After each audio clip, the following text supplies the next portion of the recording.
ভারতের উত্তরপ্রদেশে ভেঙে দেওয়া হচ্ছে মসজিদ, মাদ্রাসা, ঈদগাহ সহ বিভিন্ন মুসলিম স্থাপনা। ভারত নেপাল সীমান্তবর্তী ওই রাজ্যের 7টি জেলায় চালানো অভিযানের ফলে বন্ধ হয়ে গেছে বহু মাদ্রাসার পড়াশোনা। দেশটির রাজ্য সরকার নেপাল সীমান্তের 15 কিলোমিটারের মধ্যে অবস্থিত ধর্মীয় স্থান ও মাদ্রাসা পরিদর্শন করেছে। সরকারের তরফ থেকে জানানো হয়েছে 14 মে পর্যন্ত 225টি মাদ্রাসা, 30টি মসজিদ, 25টি মাজার এবং 6টি ঈদগাহের বিরুদ্ধে এমন ব্যবস্থা নেওয়া হয়েছে। এখন প্রশ্ন উঠছে, কেন এমন সিদ্ধান্ত নিয়েছে উত্তরপ্রদেশ সরকার? উত্তরপ্রদেশ সরকার সন্দেহ করছে, যথাযথ কাগজপত্র ছাড়া যেসব মাদ্রাসা চালানো হচ্ছে সেখানে বিভিন্ন ধরনের বেআইনি কাজ হয়। রাজ্যটির সংখ্যালঘু কল্যাণ মন্ত্রী ওম প্রকাশ রাজভর অভিযোগ করে বলেন, এ রাজ্যের 2-1টি মাদ্রাসায় জাল নোট ছাপানো হচ্ছিল, সেগুলো পুলিশের হাতে ধরাও পড়ে। তবে এমন অভিযোগ ভিত্তিহীন বলে দাবি করেন ওইসব মাদ্রাসা পরিচালনকারীরা।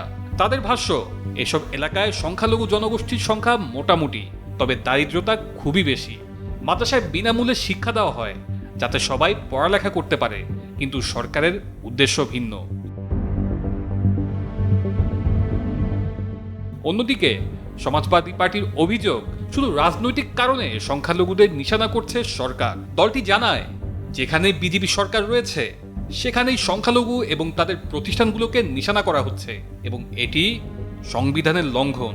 এখন প্রশ্ন আসছে, মাদ্রাসা ও ধর্মীয় প্রতিষ্ঠানগুলোর বিরুদ্ধে আসলেই অভিযোগগুলো কি? গত 29 এপ্রিল উত্তরপ্রদেশের জারি করা এক প্রেস নোটে বলা হয়, নেপাল সীমান্তবর্তী জেলাগুলোতে বহু অবৈধ ধর্মীয় স্থান এবং দখলদারিত্বের বিরুদ্ধে পদক্ষেপ নেওয়া হয়েছে। একই সঙ্গে স্বীকৃতি নেই এমন মাদ্রাসাগুলোকে সিল করে দেওয়া হয়েছে। সরকারি তথ্য অনুযায়ী এই 14 মে পর্যন্ত মহারাজগঞ্জে 46টি, সিদ্ধার্থনগরে 43টি, বলরামপুরে 41টি, শ্রাবস্তিতে 118টি, বাহারাইচে 24টি, লখিমপুরে 12টি এবং পিলভিটে 1টি প্রতিষ্ঠানের বিরুদ্ধে ব্যবস্থা নেওয়া হয়েছে।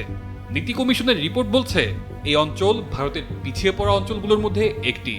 শ্রাবস্তি জেলার সাক্ষরতার হার 46%, বাহারাইচের সাক্ষরতার হার 49% এবং দেশটির জাতীয় সাক্ষরতার হার 74%।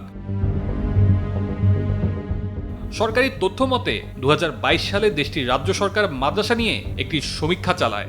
সেই জরিপে জানা যায় প্রায় 7,500 মাদ্রাসা স্বীকৃতি ছাড়াই চলছে। উত্তরপ্রদেশে প্রায় 16,500 স্বীকৃত মাদ্রাসা রয়েছে।